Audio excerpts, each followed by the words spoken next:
Until the 20th century, reality was everything humans could touch, smell, see, and hear. Since the initial publication of the chart of the electromagnetic spectrum, humans have learned that what they could touch, smell, see, and hear is less than 1/millionth of reality.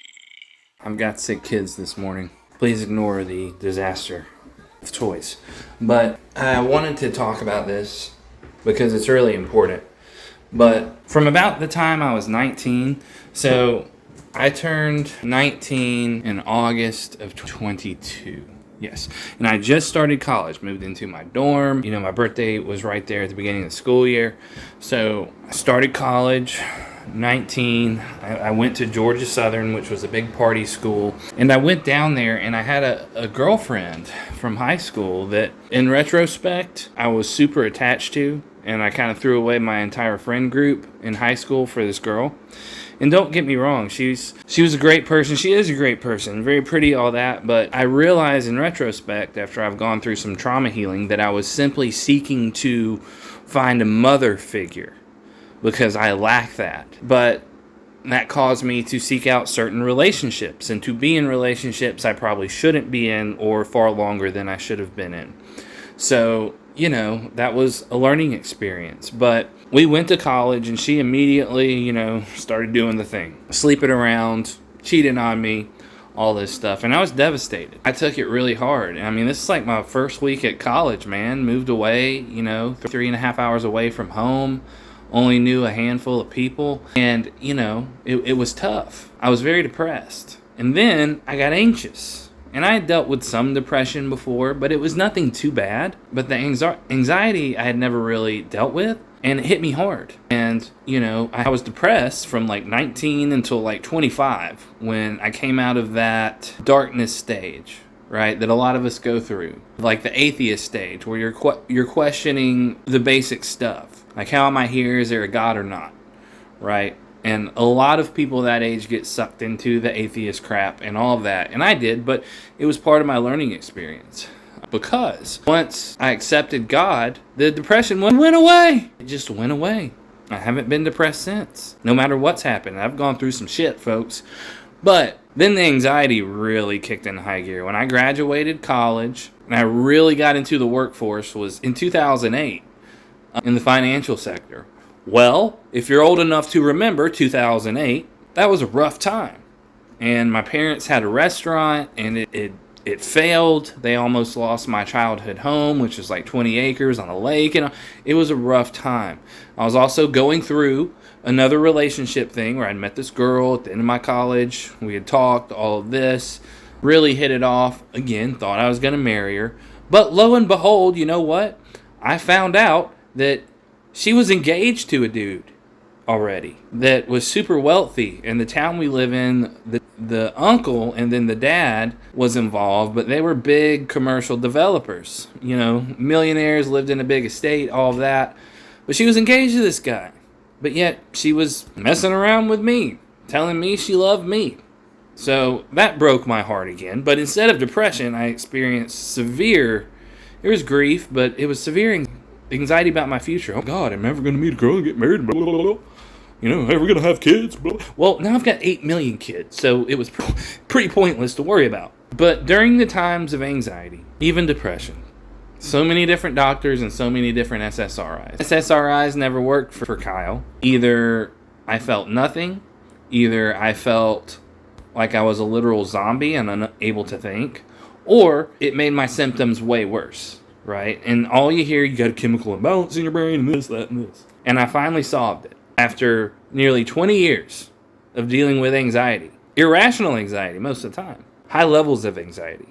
To the point where I wanted to die. I overcame it with no pills, no therapy, no therapist, no counselor, no psychiatrist, no PhD, no medical doctor, no none of it. Just me and me. Kyle and Kyle. That's what we did. Or that's what I did. And I did that through a simple change of perspective. And by the way, if you see that, my wife is a photographer.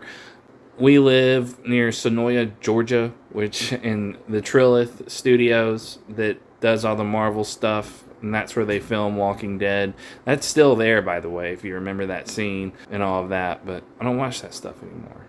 It's just not a vibe for me. But what was it? spiritual awakening, a highly traumatic event a little over a year ago, 1 to 2 years ago. It was kind of prolonged. Very, very bad. Wanted to die. Anxiety was through the roof, having heart palpitations. Go to bed that way, wake up that way. Somehow I fell asleep, would wake up 80 million times during the night. It was awful. And then I had this spiritual awakening. And I realized, yeah, there's not only God, but all of these other realities that have ultimately been hidden from us as humans and covered up. But once I started to figure out the true reality of things, and I had this spiritual awakening, and my kundalini, tortellini began to rise, it went away. And look, my life is far from perfect right now. I'm still digging out. But the fear is gone. The anxiety, it's gone. And the only thing I did was shift my perspective. I developed different beliefs. And by doing so, I eliminated anxiety that I have struggled and had been completely unable to touch without pills, like Xanax type pills. It was the only thing that would give me relief. Buspirone, things like that. The only things. And I hate Xanax. I hate that stuff. It's evil. Benzos. I never want to take another benzo as long as I live. Thankfully, I never developed an addiction to those things. It would have been easy to. And I can see how people that struggle with this could develop an addiction to Xanax or Klonopin or something like that.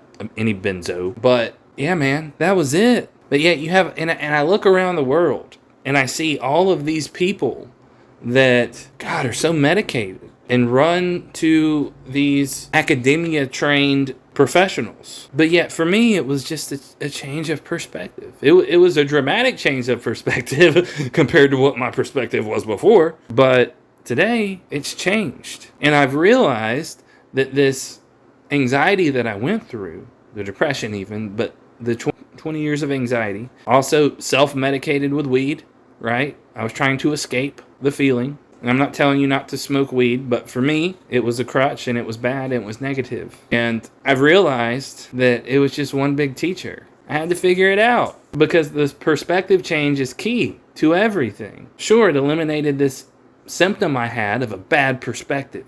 My anxiety and depression were a symptom of bad perspective. Let me repeat that for you. It's really important. My anxiety and depression were a symptom of really bad perspective. So here we are. No depression, no anxiety, took no pills, saw no doctors. Out here. That's what it was. Simple change of perspective. So if you're struggling, you're suffering, God, Holy Spirit, universe, higher self, whatever you want to call it, it doesn't matter. But it is calling out to you.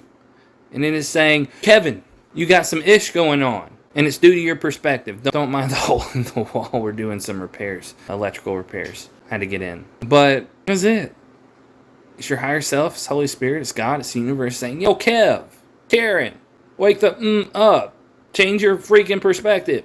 You got some shit wrong. And that would be it. Sorry, my contact's dry. And that's all you got to do, man. Once you get the knowledge, and then you get some experience with that knowledge, boom, that perspective and that belief changes because you know it. It's not a belief really anymore, it's experience. I've had some pretty dramatic effects recently of manifestation attempts. I've been shocked with what I've been able to manifest in a really quick amount of time. I was very skeptical of all of that. You know, there's a lot of trash out there with the manifestation realm and the influencer realm. You know, make $1 billion. Right? You don't want to go into it doing something like that. And if you do, you better have a damn good altruistic reason for that. Can't be selfishness. But it's crazy, man. It's crazy. It's crazy. And that's all you lack. You don't lack anything. That's the thing. You don't lack it. Because before you were here, you had it all. You knew it all. So you never lacked this thing anyways. You just had a bad perspective. That's it. Change your perspective. Change your entire life and world and reality. Change your perspective. Change your reality. That's all you got to do.